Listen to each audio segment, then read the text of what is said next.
Good morning, good afternoon and good evening प्यारे बच्चों.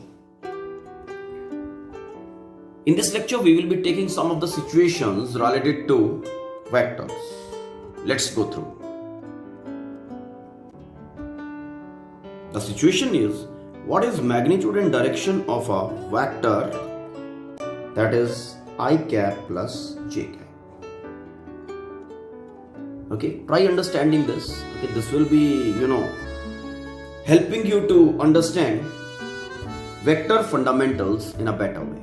Okay, there are so many ways to think but this particular problem. Okay, let us see.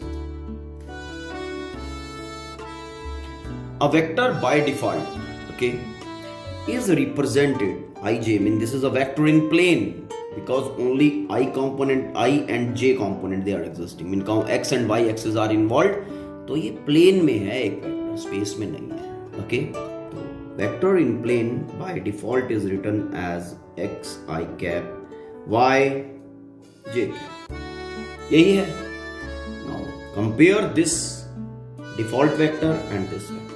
From this we are getting x is equal to 1 and y is equal to 1.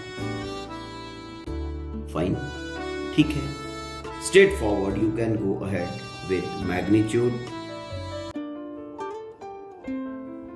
is equal to x square plus y square under the root. That is 1 square plus 1 square under root.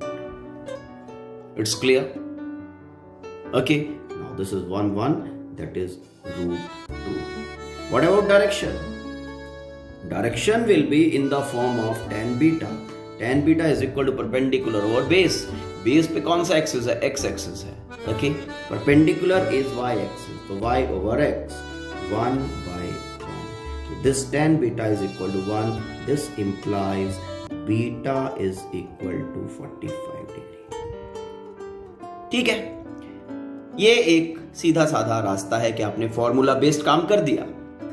अगर इसी diagram को understand करें, ठीक है ना, देखो diagram will be something like this. I cap and J cap, X and Y plane. Okay, X and Y axis they are X Y plane. I mean, okay, this is your origin. ठीक है, as X is 1, Y is 1, so the vector will be, यहां से x coordinate हमने 1 यहां assume कर लिया, Y coordinate का 1 हम यहां पे एज्यूम कर रहे हैं. दोनों जहां पे भी इंटरसेक्ट करेंगे, ओके, दैट वे, तो ये आपका 1 1 कोऑर्डिनेट आ गया. अगर आप यहां पे वेक्टर लिखो 1 -0, है ना, इस वेक्टर को किस तरह से लिखा जाएगा? This vector will be return 1 -0 i cap plus 1 -0 ये वाला vector. Okay, position vector of this particular position 1 -0 j cap. तो this is I cap plus j cap. It's clear. Now this is the vector. अब diagram से आपको देखो सीधा clear हो रहा है. If you want to have this particular length, then this is a right angle triangle and straightforward base and perpendicular. तो 1 square plus 1 square, ठीक है ना, that will give you this length of hypotenuse and accordingly you can have tan beta. Beta के हिसाब से perpendicular over base, this side will be 1 because this is 1, है ना, and base again. So that will be giving you direction of this particular vector with respect to x. It's clear? ठीक है. Now let us see one more situation. This is one more situation. The resultant of two vectors A and B is perpendicular to A vector and its magnitude is half that of B. What is the angle between A vector and B? आराम से go through करो और go through करने के बाद अब इसका diagram create करो. चलो पॉज करके इसको, ठीक है. Diagram will make you understand so many things about this. ठीक है, और बड़े आराम से इसका बहुत इजी इसका सॉल्यूशन आता है. Now how to create the diagram. A and B is perpendicular, resultant of A and B is perpendicular to A vector. Okay, देखो just see, this is your A vector. आराम से पहले diagram देखो, this is your A vector. और उन्होंने कहा कि two vectors हैं, one is your A vector, another one is your B vector, and resultant of A vector and B vector is perpendicular to A vector. Perpendicular to A vector. A vector के perpendicular है resultant of AB. तो यहां पे आपका resultant vector है बेटा. Okay, अभी situation में और भी कुछ गिवन है. Okay, see that. Resultant of two vectors A and B. Okay, B अभी देखो, अगर A यहां पे है तो B यहां कहीं आना चाहिए, यहां कहीं इस साइड पे, तभी तो A और B का रिजल्टेंट R बनेगा. ठीक, the resultant of A vector and B vector is perpendicular to A vector and its magnitude is half that of B. R vector modulus is equal to half of B. B के magnitude का आधा, यही है. ठीक, तो B vector कहां होना चाहिए? B वेक्टर कहीं यहां होना चाहिए. ठीक, सच दैट कि ये जो A एंड B वेक्टर है ना, A एंड B वेक्टर दोनों को एडजेसेंट साइड एज्यूम करते हुए जब हम पैरेललोग्राम कंप्लीट करें तो this R has to be the resultant. कुछ ऐसा डायग्राम होना चाहिए. अब मेरा डायग्राम टू द स्केल नहीं है, ठीक है ना. ओके, ये देखो, कुछ ऐसा होना चाहिए. रिजल्टेंट वेक्टर यहां पे ये वेक्टर है. ठीक है, अब जो सिचुएशन अराइज हुआ, रिजल्टेंट का जो मैग्नीट्यूड है दैट इज b/2 गिवन है और this angle is 90 degree. Find क्या करना है? Find the angle between A vector and B vector. ठीक है, let this angle is theta. Okay, this angle is theta. अब इसको कैसे करूं? आप लोग सोच रहे होंगे कि जब देखो इसको बिल्कुल मिनिमम टाइम में सॉल्व करने का तरीका बताता हूं मैं. मेरा ये O J vector R represent कर रहा है O P and O Q. Now see, जो ध्यान से देखने वाली बात है, A vector plus B vector is equal to R vector. मैंने पैरेललोग्राम सिंपली लगाया. अब उल्टा चलते हैं. A and B are components of R vector. ठीक, कह सकते हैं, या फिर और थोड़ा सा घुमा दें प्रॉब्लम को. देखो, ये सोचने का तरीका है. Beauty lies in the eyes of beholder. How you see, basically कौन सा आइडिया आपको क्लिक करता है. ओके, उल्टा देख रहा हूं. ये जो R बनाया, ये किसने बनाया? A का कंपोनेंट अलोंग दिस, B का कंपोनेंट अलोंग दिस, दोनों का सम किया तब ये R बना. ठीक है ना. ओके, ये उल्टा सोच रहा हूं कि जो तुम्हारा रिजल्टेंट वेक्टर है R, वो कैसे बना? इसका component along this axis plus इसका component along this axis. Done. चलो, कंपोनेंट ऑफ A वेक्टर इस एक्सिस के अलोंग जिसके साथ वो एंगल 90 डिग्री बना रहा है, कितना होगा? A cos 90, क्योंकि A वेक्टर इसके साथ थीटा एंगल बना रहा है और थीटा की वैल्यू है 90. तो जिस एक्सिस के साथ एंगल बनता है थीटा, उसके अलोंग होता है कंपोनेंट A cos थीटा वाला. थीटा की वैल्यू 90, तो A cos 90 हो गया. ठीक है. दूसरा इफेक्ट, R के अंदर जो कंट्रीब्यूट कर रहा है वो B का कर रहा है. B वेक्टर इस एक्सिस के साथ एंगल बना रहा है थीटा, इस एक्सिस के साथ, R वाली डायरेक्शन के साथ थीटा. तो B का कंपोनेंट अलोंग दिस लाइन कितना होगा? B cos theta. थीटा का वैल्यू मुझे पता नहीं है, एंड गिवन है कि R का जो मैग्नीट्यूड है, R magnitude is equal to B/2. अब ये क्या है? मैग्नीट्यूड पोर्शन ही है सिर्फ. कंपोनेंट मैंने कंप्लीट वेक्टर तो नहीं लिखा ना, मैंने मैग्नीट्यूड A का जो कंपोनेंट इसके अलोंग है उसका मैग्नीट्यूड लिख दिया, B का जो कंपोनेंट इसके अलोंग है उसका मैग्नीट्यूड लिख दिया. तो टोटल मैग्नीट्यूड कितना होना चाहिए? B के मैग्नीट्यूड का hope the thing is clear. ठीक है, सॉल्यूशन बताते हैं। a cos 90 0 plus b cos theta is equal to b by 2. It's okay. Now b cancel हुआ, cos theta is equal to 1 by 2. ठीक है, cos theta is equal to 1 by 2 mean theta is equal to 60 degree. Theta should be equal to 60 degree. वो table जो आपको करवाया होगा 10th class में, that same table I am using. Theta is equal to 60 degree. अब diagram पे आ जाओ वापस। If this theta has value 60 degree then angle between A vector and B vector कितना हो गया? 90 plus 60 that is 150 degree. Therefore angle between a 90 plus 60 that is 150 degree. So 150 degree is the answer. It's clear?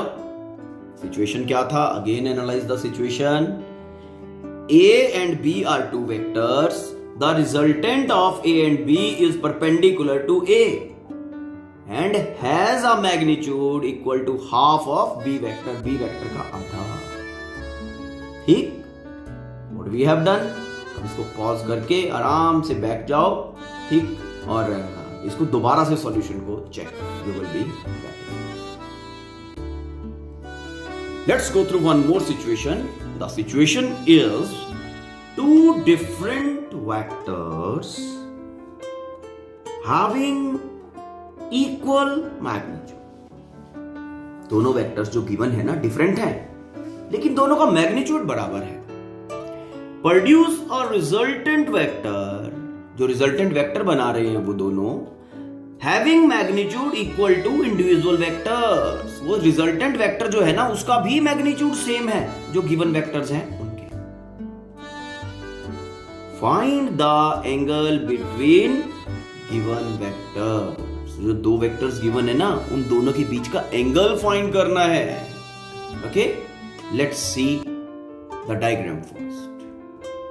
C, parallelogram law जब हम use करते हैं, suppose मुझे दो vectors given हैं P and Q, P vector and Q vector, दोनों का length बराबर कर दिया मैंने। मुझे रिजल्टेंट वेक्टर भी इन्हीं के बराबर चाहिए, बराबर same length, because I want the same magnitude.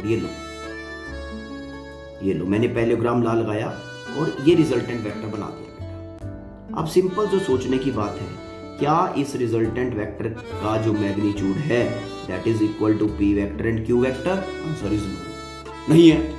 तो क्या करें, एंगल को, जो ये थीटा एंगल है बिटवीन P एंड Q, इसको किस तरह से चेंज करें? ओके, कि R जो है वो इन दोनों के मैग्नीट्यूड के बराबर हो जाए। सी दैट, इसको इस तरह से बाहर की तरफ घुमाना शुरू कर दो, एंगल बढ़ाना शुरू कर दो, समथिंग लाइक दैट। इस सिचुएशन में जाके आपको मैग्नीट्यूड बराबर मिल जाएगा रिजल्टेंट का। ठीक है, ये कुछ ऐसा इधर आ गया। आराम से डायग्राम ट्राई करो पहले। फिजिक्स में मेन पार्ट है creating a diagram. When you are able to create a diagram, maximum of the problem is solved. अब इसका पैरेललोग्राम कंप्लीट कर दो। पैरेललोग्राम P और Q को यूज करके कंप्लीट किया। Okay, and we are getting the resultant vector that is here, something like this. अब कुछ लग रहा है मुझे कि रिजल्टेंट वेक्टर जो है, रिजल्टेंट वेक्टर का जो मैग्नीट्यूड है वो P और Q वेक्टर के बराबर है। डायग्राम देख के वन थिंग इज क्लियर कि angle between the two considered vector जो इस पर्टिकुलर सिचुएशन में गिवन है, having equal magnitude giving a resultant of equal magnitude, okay, the angle between the two vector should be greater then 90 degree. ये तो diagram देख के clear आ रहा है। क्यों? क्योंकि अगर लेस देन 90 होगा तो रिजल्टेंट का जो मैग्नीट्यूड होगा that will be greater than P as well as Q। Okay, देखो देखो डायग्राम पॉज करके ध्यान से देखो। Situation is done from my side. Now what I will be doing, say now things as given are P vector let have magnitude x, Q also other vector जो given है that also has the same magnitude, okay, and the resultant vector जो दोनों produce कर रहे हैं that also has the same magnitude x. Find angle between p vector and q vector. ठीक, तो resultant कैसे मिलता है? r is equal to p square plus q square plus 2pq cos of theta. Let theta is the angle between p vector and q vector and then under root. Value डाल दो. Magnitude of resultant is x. I want x. Magnitude of p as given is x. X square. Q magnitude x. X square. 2 x. X. Cos of theta. अब solve करते हैं इसको. Solving this, we get 2x square plus 2x square cos theta under the root is equal to x. ठीक है, okay. दोनों का squaring कर दो. Squaring both sides. Squaring both sides, we get x square is equal to कितना बेटा? 2x square plus 2x square cos theta. It's okay. अब यहां से ये माइनस इधर आएगा तो माइनस हो जाएगा, तो we will be getting minus x square. This side is equal to 2x square cos of theta. अब आप मैथमेटिक्स परफॉर्म मेरे से फास्टर कर दोगे शायद, है ना? x square and x square gone. तो ये आपके पास क्या बना? This implies cos of theta is equal to -1/2. ठीक है, अब आपके पास प्रॉब्लम जो रह गई वो इतनी रह गई कि भाई cos थीटा -1/2 कहां होता है? मुझे तो पता है, cos थीटा होता है sin of 90 + 30, है ना? मतलब -1/2 तब बनेगा, तो थीटा की वैल्यू कितनी बनेगी? ये बनेगी theta is equal to 120 degree. यही बताया था कि 90 से ज्यादा होगा. See diagram again. ओके, तो angle between two vectors has to be 120 degree when they are producing a resultant which have magnitude equal to both the vector. It's clear? See this situation. Determine the horizontal force required to displace a mass of 0.03 kg. मतलब mass है, okay, is given suspended by a string. Okay, horizontal force we have to calculate. Okay, कब? जब ये string जो है 30 degree angle बना रही है वर्टिकल के साथ. बस इसका डायग्राम पहले क्रिएट करो. डायग्राम क्रिएट हो गया तो सॉल्व हो जाएगा. Okay, let's see what's the situation. See how the situation basically is given. देखो कुछ ऐसे है बेटा. रिजिड सपोर्ट, ये स्ट्रिंग लेंथ है, mass mg is there, point mass. ठीक है, इस तरह से ये इनिशियल पोजीशन है. What all forces will be acting ठीक in the system. देखो mg डाउनवर्ड, ये एक्शन है, फाइन. और इसका रिएक्शन स्ट्रिंग के अंदर आएगा. पुलिंग फोर्स स्ट्रिंग को पुल करेगी. That's pulling force is called as tension. Okay, this tension is basically reaction of the action. जब भी किसी स्ट्रिंग को पुल करते हैं तो उसमें टेंशन आ जाता है. ठीक है, अब वो कह रहे हैं कि इस तरह की पोजीशन में था, यहां से हॉरिजॉन्टल फोर्स कितना लगाएं? How much horizontal force should be applied, okay, so that situation कुछ ऐसा हो जाए.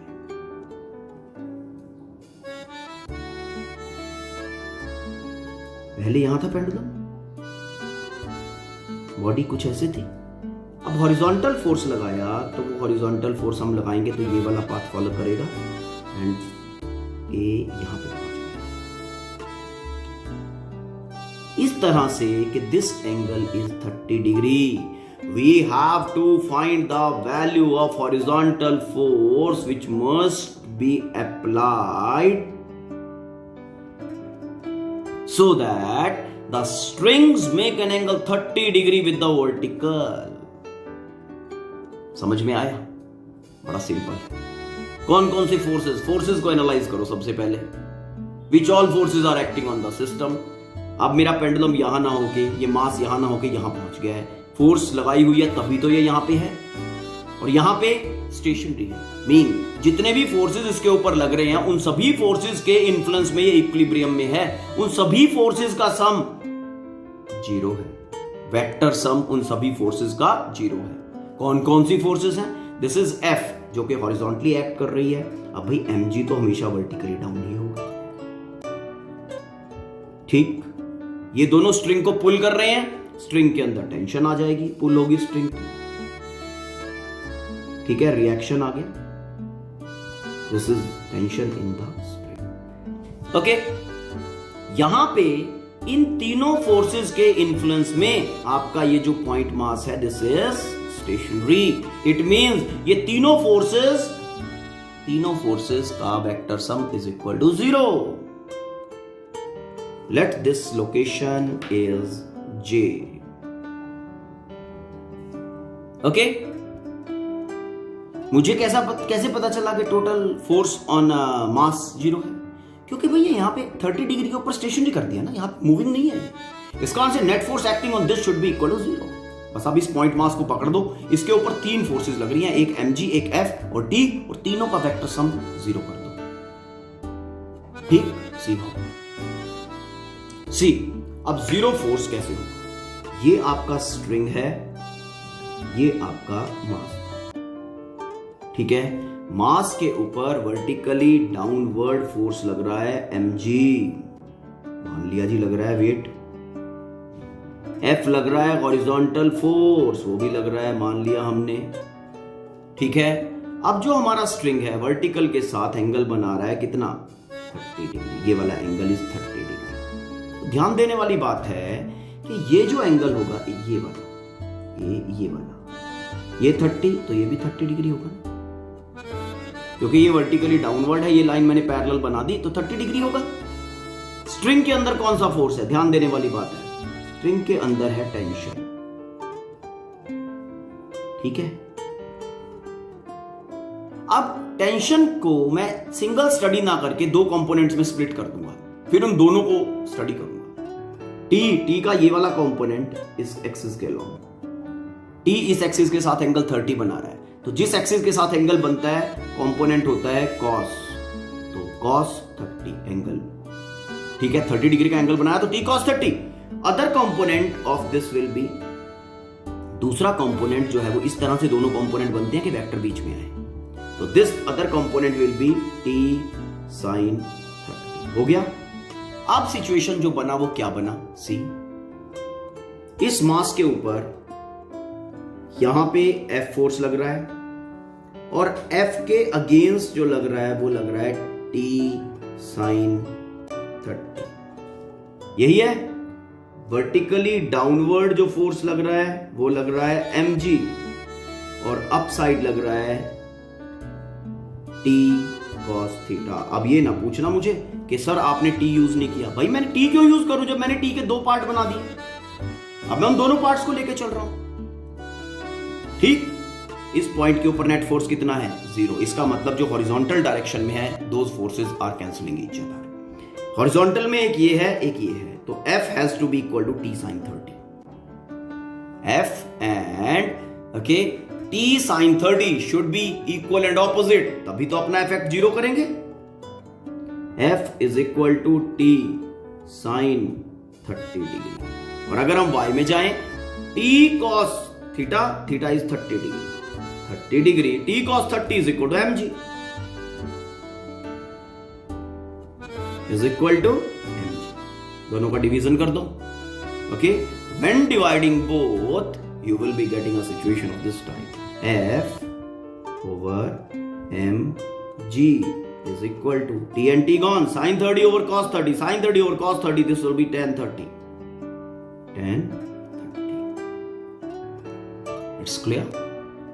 Okay. Now you have to find the value of f. तो f इज इक्वल टू बन गया f is equal to mg 10, 30. It's okay. अब m का value जो गिवन है that is equal to 0.03 kg. ठीक है, तो ये मास हो गया. g 9.8 मीटर पर सेकंड स्क्वायर SI में लिया मैंने क्योंकि ये kg में है. SI 1030 is equal to 1/√3. तो ये आपका हॉरिजॉन्टल फोर्स आ गया. And calculating this all we get 0.169. F is equal to 0.169 unit आएगा न्यूटन. It's clear?